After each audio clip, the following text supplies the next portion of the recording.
Crónica universal de nuestra época. Capítulo primero. El comienzo de un siglo.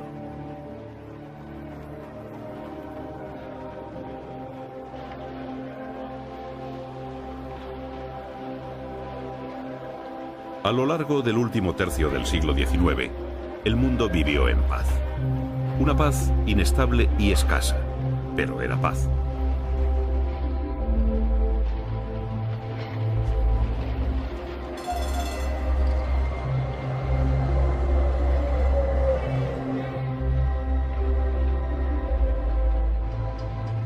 Los conflictos se resuelven rápidamente y no hay campaña que dure más de 2 años ni que perturbe el desarrollo económico y político.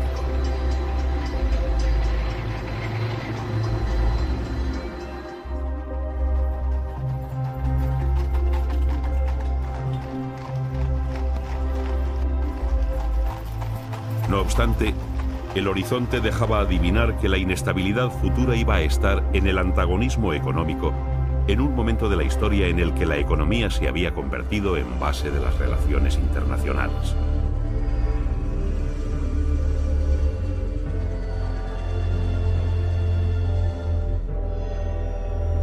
A ello se unirían las fricciones coloniales y un sistema político-militar inédito hasta entonces, la paz armada.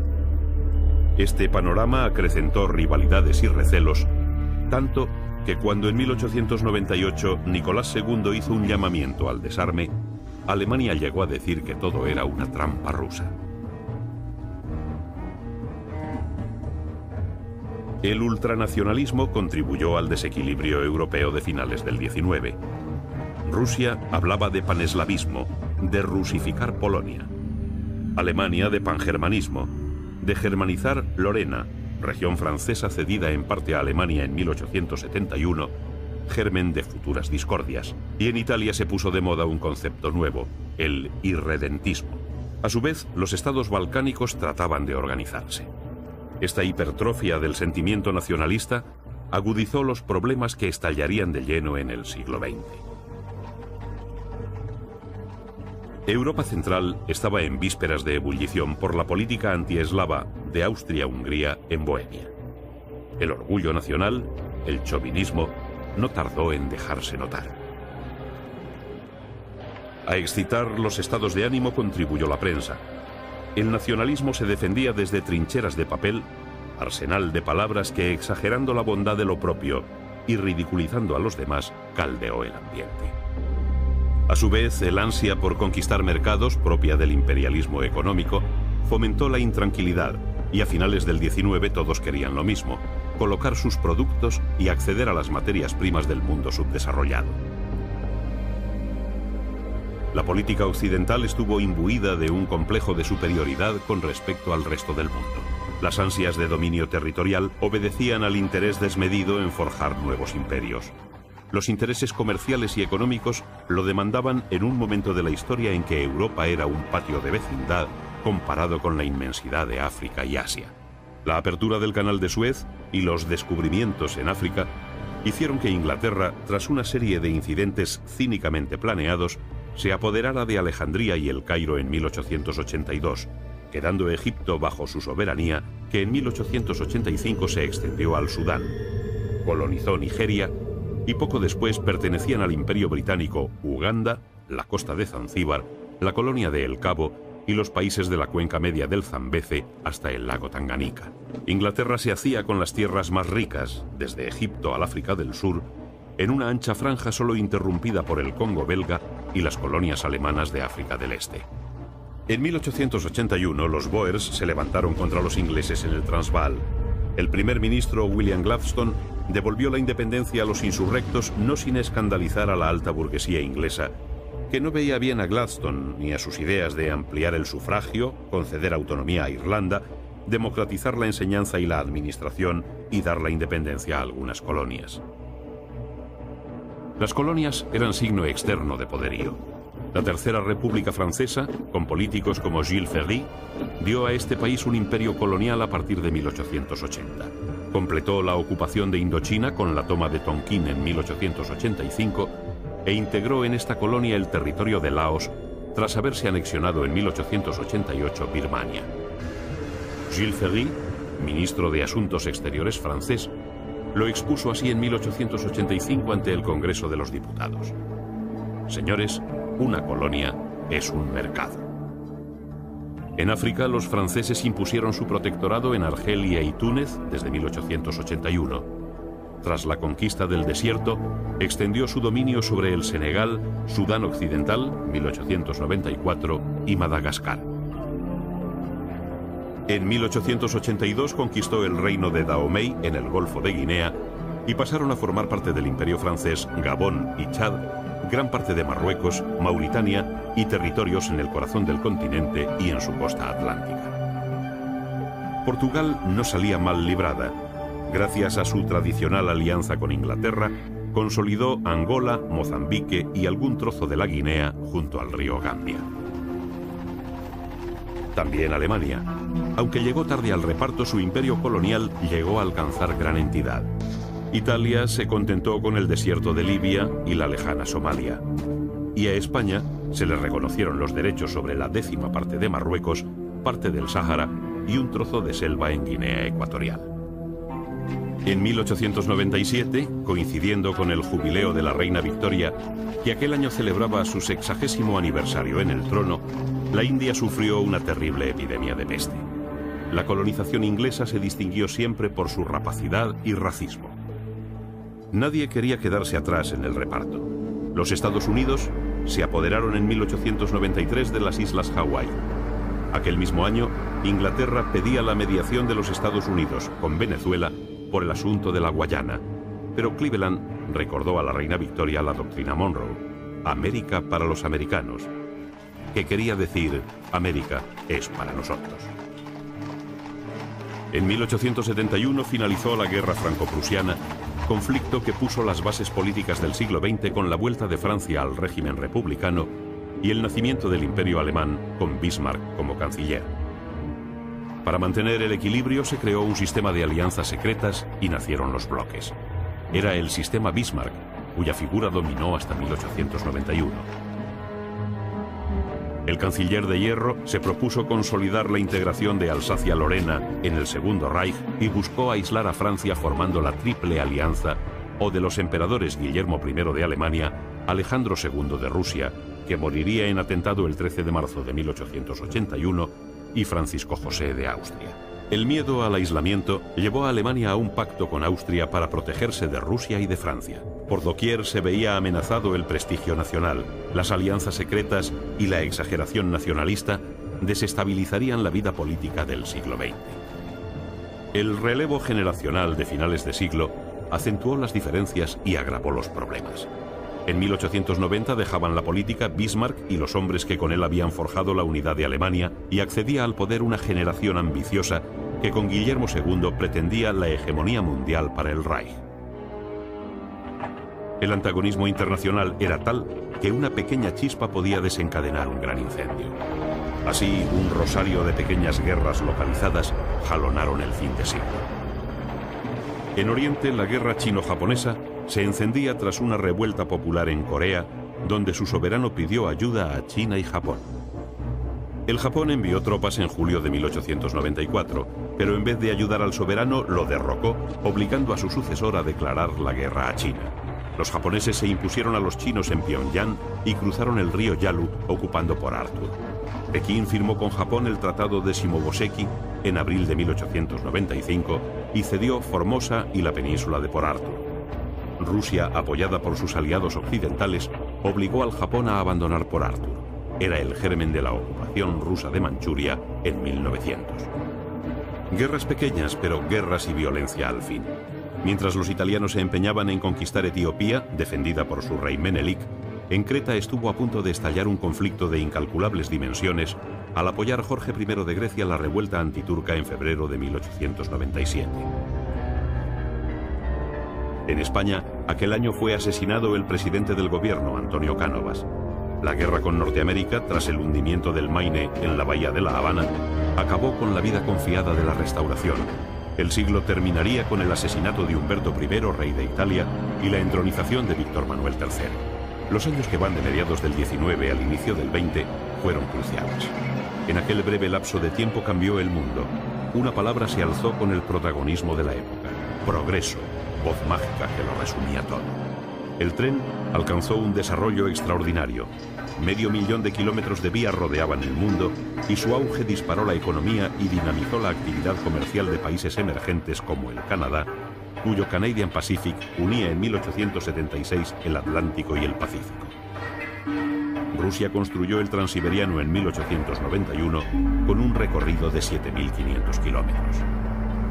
A esta vía de salida de manufacturas y mercancías se unía el auge de la navegación a vapor.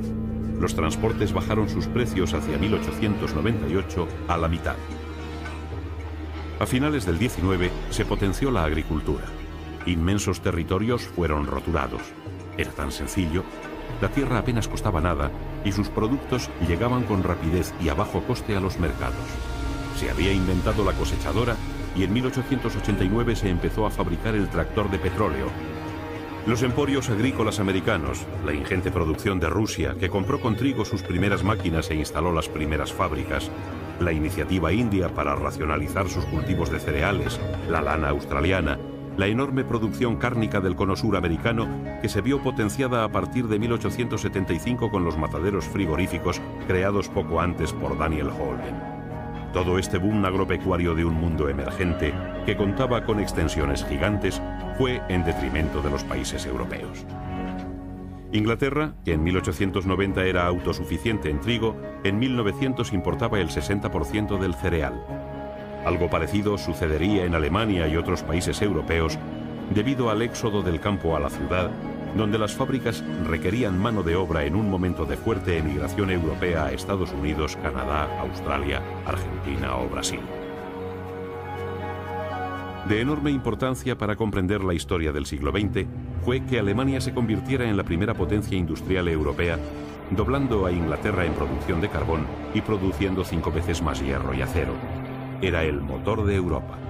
También Francia aceleró su maquinaria industrial. Si en 1890 consumía 864.000 caballos de vapor, en 1898 consumía 1 millón más. El auge del ferrocarril, que tenía que servir ingentes cantidades de hierro colado y acero, conllevó el de la siderurgia. Si a finales de 1890 la producción mundial era de 27 millones de toneladas, en 1899 se duplicó.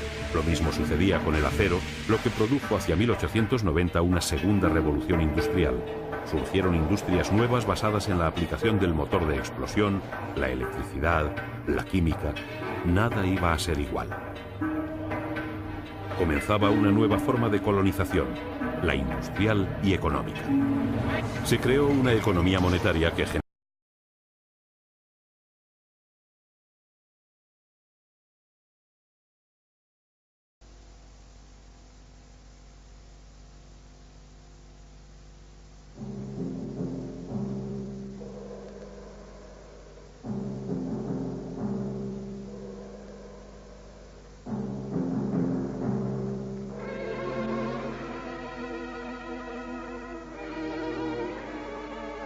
Historia del siglo XX.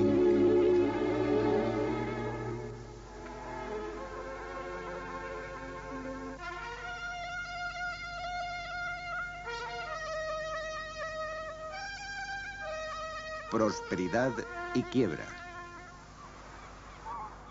Nueva York, 1919. Cada año, 1 millón de personas llegaba de todas partes de Europa. Rusia, Escandinavia, Grecia, Yugoslavia, Italia. Emigraban a los Estados Unidos porque habían oído que era una tierra de oportunidades, donde podrían trabajar y ganar lo suficiente para vivir dignamente con sus familias. Muchos se decepcionaron pronto, en especial aquellos que no llegaron más allá de los superpoblados barrios de la zona este de Nueva York. Al inicio de los años 20, los Estados Unidos eran ya la mayor potencia industrial del mundo. En los estados del noreste, la población vivía de la industria del hierro y del acero.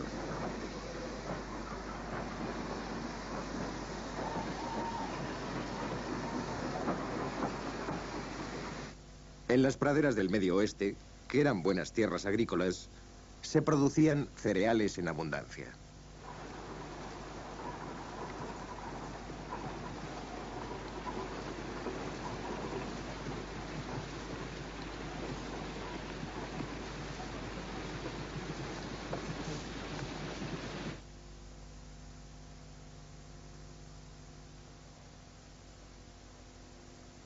En los estados del sur, la población negra realizaba aún el duro trabajo manual, tal como lo había hecho siempre desde los tiempos de la esclavitud.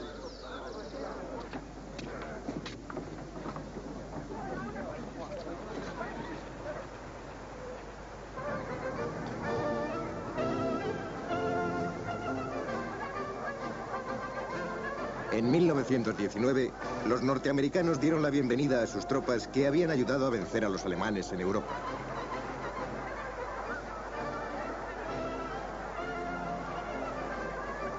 El presidente Woodrow Wilson volvió de las conferencias de paz deseoso de ganar el apoyo de su país al Tratado de Versalles.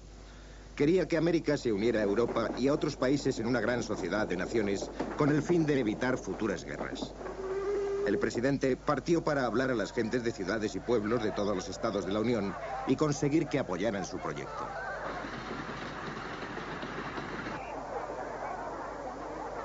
Wilson, sin embargo, no era un hombre de salud robusta y los nervios y las tensiones de la campaña hicieron que se derrumbara.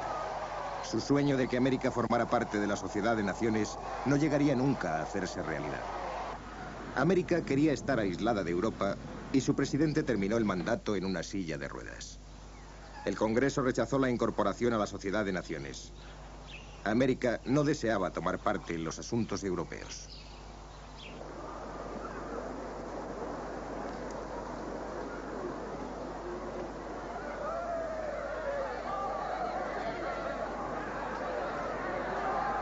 Al comienzo de los años 20, una oleada de huelgas y manifestaciones amenazó la paz pública.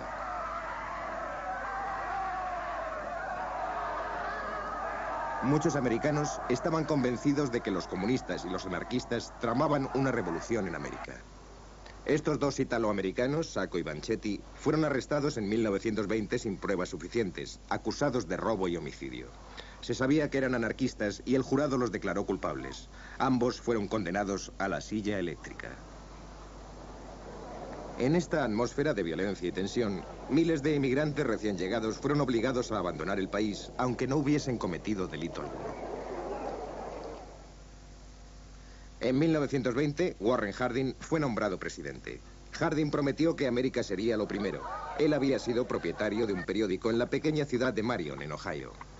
La opinión de las pequeñas ciudades americanas siempre había ejercido una fuerte influencia en los políticos norteamericanos.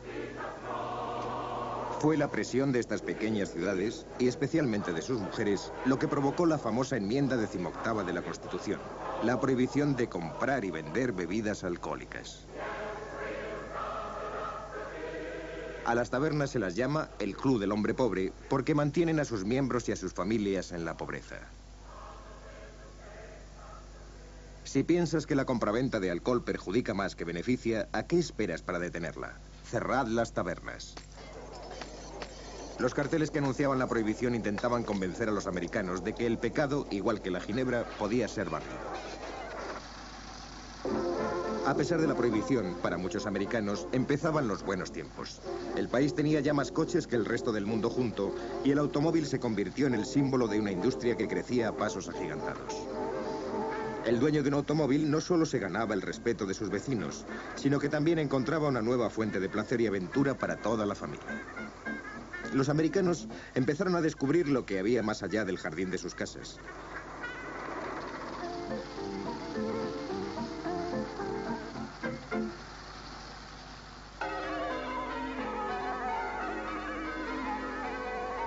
Warren Harding nunca fue un presidente muy trabajador. Lo que más le gustaba era relajarse con sus viejos amigos de Ohio. Muchos miembros de su pandilla de Ohio tenían puestos importantes en distintos ministerios. En 1923 se habían extendido rumores sobre la corrupción reinante en Washington. Albert Fall, amigo personal del presidente, fue declarado culpable de vender terrenos del gobierno en Teapot Dome, Wyoming. Los había vendido a compañías petrolíferas para conseguir dinero con el que pagar sus deudas a Hacienda. Otros amigos del presidente fueron acusados de sobornos y encarcelados por ello, pero nunca se acusó al propio Harding. Durante un viaje a Alaska en 1923, el presidente sufrió una recaída y murió. Calvin Coolidge, el vicepresidente, le reemplazó en la Casa Blanca. Coolidge era un presidente honesto y campechano. El negocio de América son los negocios, dijo una vez. Encontraba miles de razones para proteger los productos americanos de la competencia extranjera. Así que América aumentó los aranceles sobre las mercancías importadas y obtuvo como respuesta un aumento de los aranceles que gravaban los productos americanos en los otros países, de modo que América quedó privada de gran parte de su comercio exterior. A pesar de ello, mientras los americanos tuvieron dinero para comprar los productos nacionales, todo fue bien. Los salarios eran altos. El fabricante de automóviles Henry Ford pagaba $5 diarios, una cantidad considerable para la época.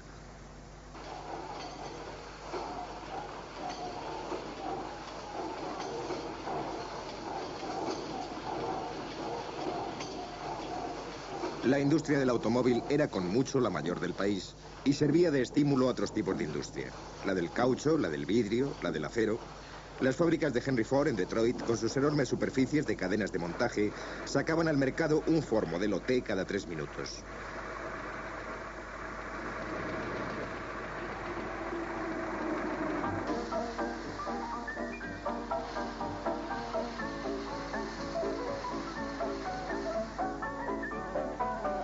Los años 20 fueron los años del crecimiento y auge de todas las industrias de consumo. Eran los tiempos de la producción masiva. Nuevos inventos, nuevas modas, radios, refrigeradores, aspiradoras, lavadoras, teléfonos, máquinas de escribir. Y era también la época de los rascacielos, que se multiplicaban para dar cobijo a los enormes negocios en expansión.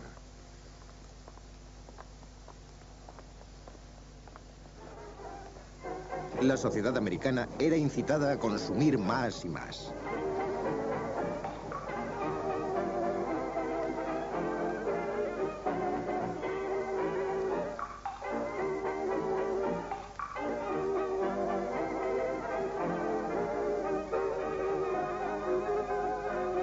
Los años 20 fueron los años grandiosos del cine mudo, y las salas cinematográficas reemplazaron a los music halls y a los teatros.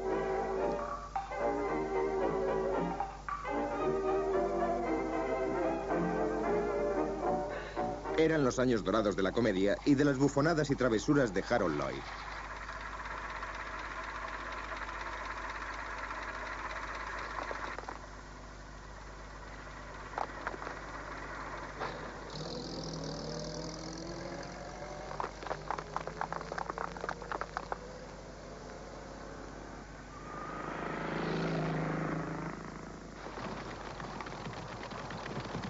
Los 10 mandamientos de Cecil B. DeMille fue un típico espectáculo grandioso de aquellos años. Los agentes publicitarios no tardaron en hacer uso del cine. Mi traje caro arruinado por las polillas.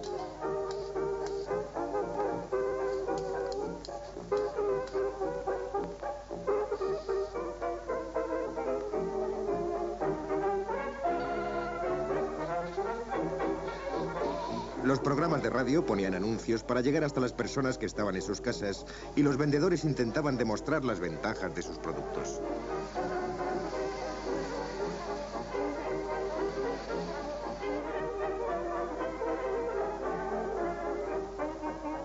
Los anunciantes trataban sin cesar de convencer a la gente de que comprase más, bombardeándola con publicidad en revistas, carteles, periódicos y catálogos enviados por correo.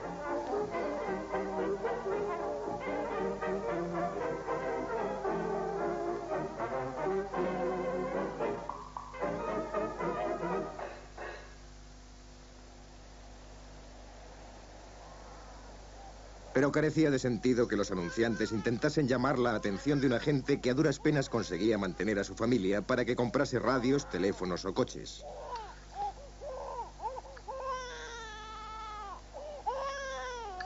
Los agricultores pobres que cultivaban tierras ajenas en el Medio Oeste o en el Sur estaban atrapados en un círculo de altos arrendamientos, bajos precios de las cosechas y falta de maquinaria. Se desalojó a millares de familias pobres. Obligadas a abandonar las tierras, partían en busca de trabajo hacia las ciudades industriales del oeste o del norte.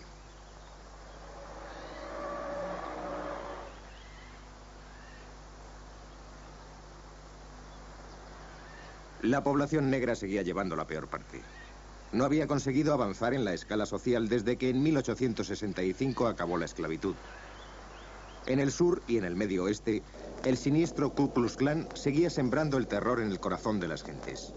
Querían propagar el odio hacia los negros, los judíos, los católicos, los extranjeros. El Ku Klux Klan quería asegurarse de que ningún extraño amenazara sus propiedades y sus vidas.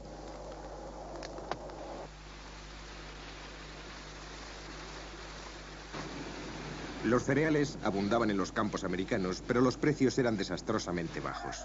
A pesar de eso, los altos aranceles con los que estaban grabados los productos americanos hicieron que los gobiernos extranjeros no los comprasen.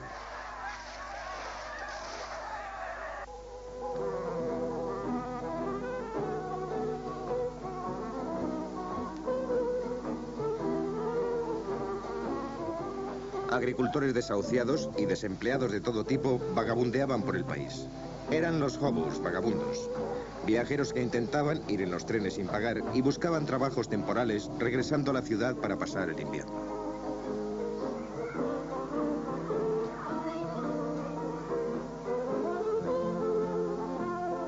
Había también trabajadores urbanos, como mineros y artesanos, padres de familia que tenían empleos inestables o trabajaban duramente por míseros salarios. Muchos tenían que hacer frente a la pobreza.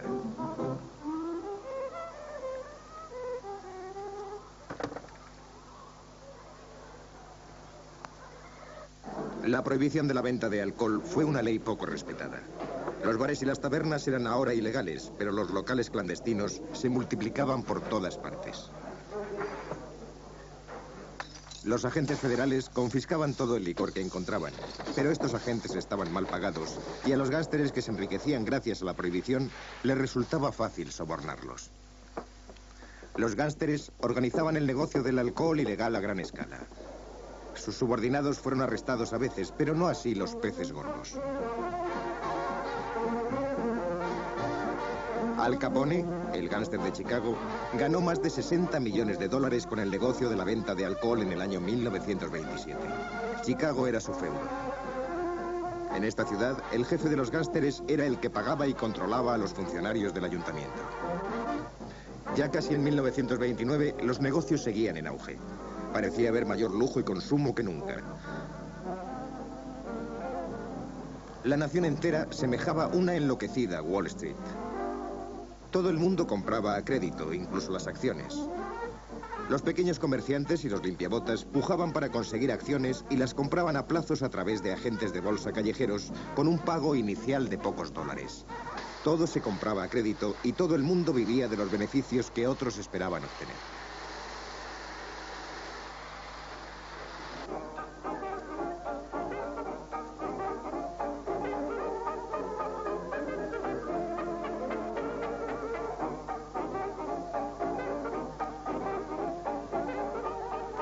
La era del jazz presenció numerosos cambios sociales en los jóvenes americanos. Tenían coche e iban a salas de baile y clubes en los que la música ragtime y el jazz daba a los músicos negros una oportunidad de salir de la pobreza. Era la época de las locuras. Bailes como el Charleston y el Black Bottom causaban estragos por todo el país.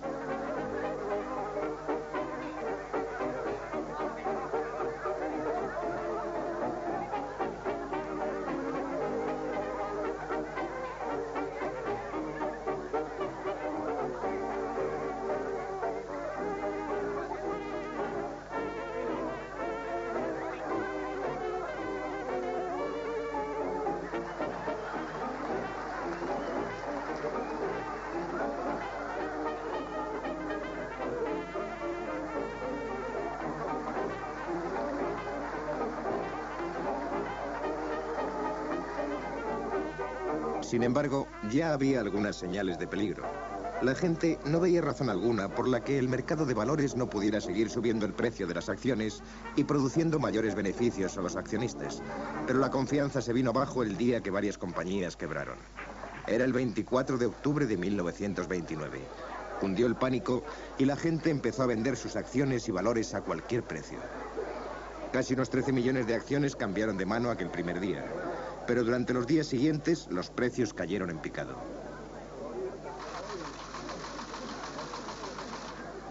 Herbert Hoover, el presidente elegido en 1928, intentó que los americanos recobraran la confianza, pero la crisis era imposible de contener. Los ricos perdieron grandes fortunas en una sola noche y millones de pequeños inversores lo perdieron todo. Comercios, empresas, industrias enteras empezaron a cerrar. Millones de personas perdieron sus empleos. El boom había acabado. La depresión estaba allí. Su sacudida no solo hizo oscilar los cimientos de la economía americana, también iba a sentirse en el mundo entero. I was building a dream, and so I followed the mob. When there was earth to plow or guns to bear, I was always there, right on the job. They used to tell me I was building a dream, with peace and glory ahead. Why should I be standing in line, just waiting for bread? Once I built a railroad, I made it run, made it race against time. Once I built a railroad, now it's done.